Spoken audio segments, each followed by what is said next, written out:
What's going on? YouTube.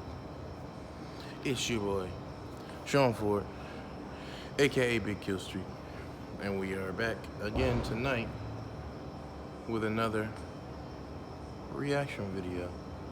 But the topic has changed. As you know, or if you didn't know, however, I'm interested in all kinds of different things. One of those things being fashion, and one of those things within fashion being sneakers. So tonight we are going to react to a video pertaining to sneakers and the biggest sneaker flops of 2022 since it's 2023. And I'm not gonna waste too much time. Tonight we have ground turkey and vegetables. Well, yesterday the strap of my bag broke, so I had to change bags, and unfortunately, in the process of changing bags, I forgot to transfer my hot sauce from the other bag to this new one. So I don't have any hot sauce. We're gonna have a nice, bland ground turkey and vegetable meal. I wouldn't call it bland though. You know, I seasoned up the turkey pretty good, so it'll be fine on its own. I just like a little spice with my food. But again, we will not digress any further. Let's get right into it.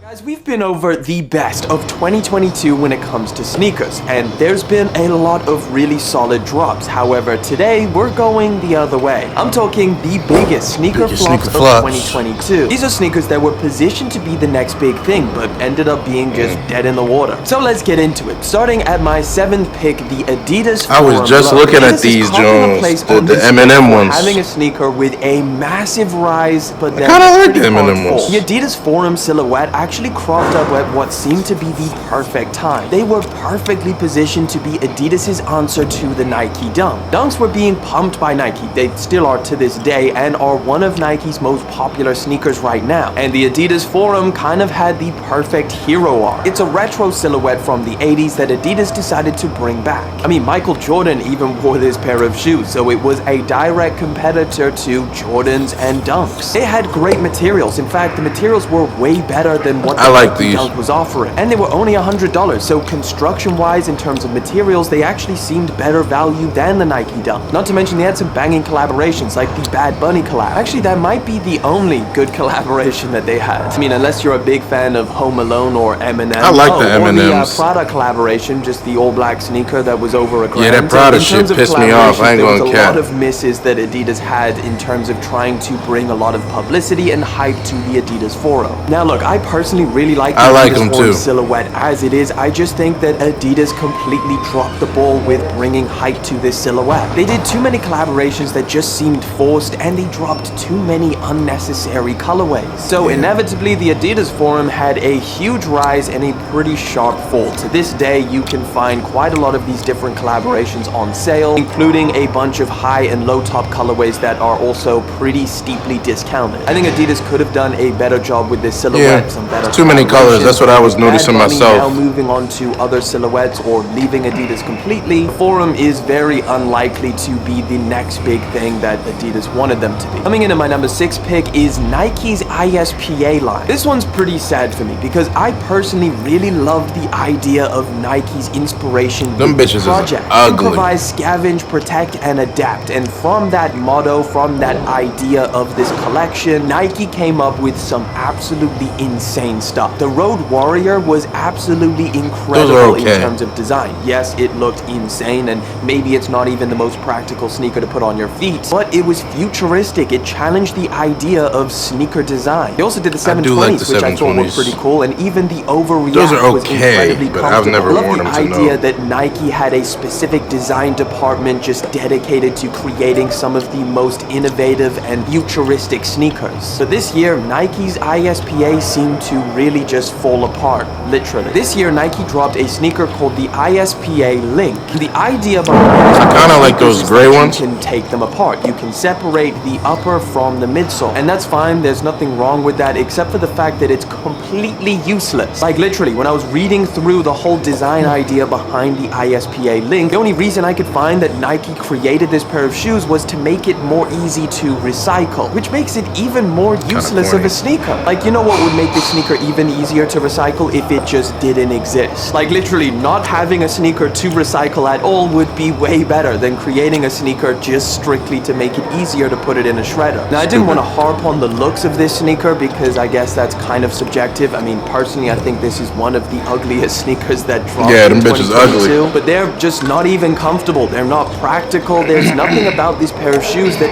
really makes it compelling. Oh, and in terms of the ISPA line redeeming itself, well, check out what they're going to be dropping. Them bitches is a literal horror movie in sneaker them form. bitches is something that looks like it was found in a serial killer's house. So yes, in my opinion, the ISPA collection was really destroyed in 2022. The homeless 12s. Probably in 2023. It's gone. Next up on my list is Adidas 4D. This one is on the list for just sheer lack of innovation. 4D technology was supposed to be the next big thing for sneakers. It was supposed to revolutionize the way that people found and enjoyed running sneakers. And it had it all. It had insanely good marketing just from the fact that it looked super futuristic. Even the way that this 4D midsole was created was incredibly futuristic. But all of these promises were made back when 4D technology first got launched. And to this day, it's never really come to fruition. It was supposed to be used for runners. You would have the ability to go and have a scan of your foot, and they would 3D print this midsole to the exact specifications of your individual foot. What 4D ended up being in 2022 was just kind of a marketing thing. Like, I've never heard of a runner who has specifically said that they love 4D over any other cushioning on the market, and they actually run in a 4D sneaker. It's a heavy midsole, it's not very well cushioned, and it's not very soft underfoot either. And this year, Adidas hasn't done anything with this 4D cushioning. They've slapped this midsole on a bunch of different Ultra Boost sneakers. Some of the newer designs that they made was the 4D Fusio. And that sneaker is literally a pair of shoes with a plastic cover to make it appear more futuristic than it actually is. I mean, it didn't look that bad. The biggest innovation was the 4D Forward. I didn't like the colorway. Kind of a different shape that was supposed to propel you forward. But at the end of the day, 4D still has the same downsides, which is it's a lot more expensive, it's heavier, and it's less cushioning than even Boost. So for that, Adidas 4D definitely gets to be on this list of one of the biggest flops this year. Next up on my list is the Jordan 2. So the Jordan 2 model had a massive push this year from Jordan. I was feeling like I liked it, wanted to like this sneaker, and obviously I get that there's definitely I like the lows. Really love the Jordan 2, but towards the end, let's face it, most of the Jordan 2s that we've seen them from bitches, this year they're all sitting ass on shelves. I think the Union collaboration and even Amam and Yer really did bring something different to the Jordan 2 silhouettes, and I think they did a great job. I think both of these shoes are decent for what they are. It's never been up there and held in the same regard as a lot of other Jordan sneakers. If you ask most people, they would pick the 1, the 3, the 4, the 5, even the 6 over a pair of 2s. And I just think it's because the design is not as timeless as some of those other models, and that's completely fine. But I do think that the Jordan 2 silhouette provided something a little bit different. It gave us a little bit of a break away from Jordan 1. It depends on the colorway. So I think that it dropped at a decent I like them time. depending on the colorway. They did a little bit too much with some of the collaborations, but I think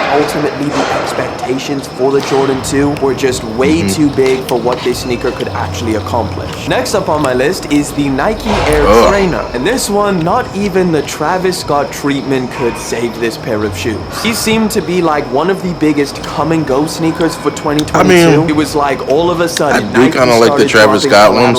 They're just real different. Back some of the more iconic colorways of the Air Trainer, but none of them hit. And now it's pretty hard to find a sale rack without a pair of Air Trainers in there. I kind of like the Travis Scott ones. The most hyped Air Trainer for 2022 is under retail. Next up on my list is the Nike Dunk High 1985. This is another sneaker that came and went super quickly in 2022. They popped up with a bunch of interesting colorways, a bunch of collaborations, and again, they disappeared. That's not the I think the idea behind the sneaker was pretty simple. Nike were literally literally throwing dunks out there left, right, and center. And they're kind of still doing that to this day. You can't get a pair of dunks for nothing. Nike, they weren't just happy of the with goddamn regular resellers. Dunks, SB Dunks, Nike Dunk Highs. They wanted to introduce the Nike Dunk High 85. This 85 cut of a pair of dunks was so different to a regular dunk that it was hard to wear. Like literally, the sneaker was so narrow, and if you got your true to size, they were painfully small. Like you had to at least go a size up to be able to wear this pair of shoes. But I think overall they dropped some interesting colorways. They had a special retro packaging, and they did some okay collaborations, but now you can find all of these on sale. Next up on my list is the Nike Cortez. Yeah, I don't really like Cortezes. Fully killed off yet. I like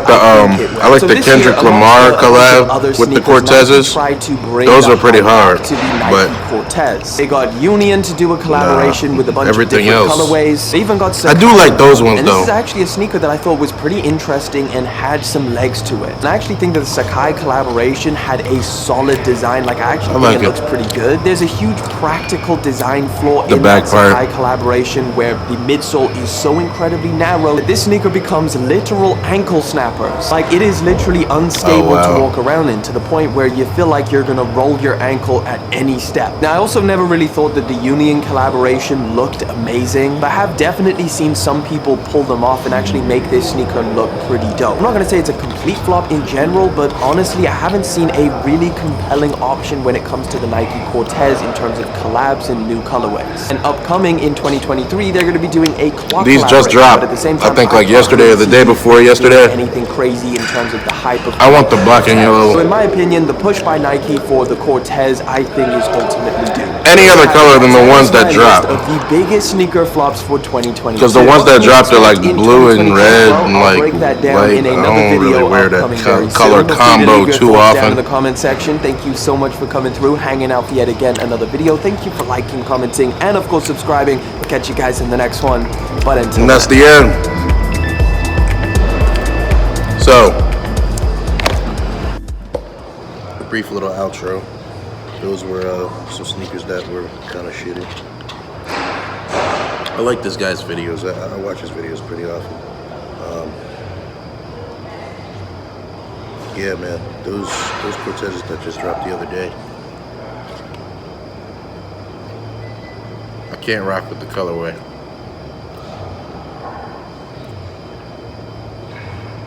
When they drop some more colors, I might get some.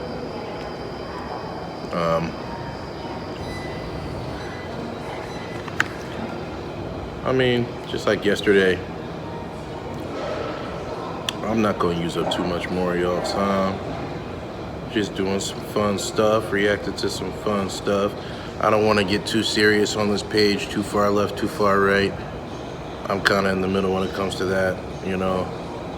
Shout out to Elliot page, that's whose video that was. I'm gonna put the name probably somewhere right here. Obviously I'm gonna tag him in the blah blah blah below. And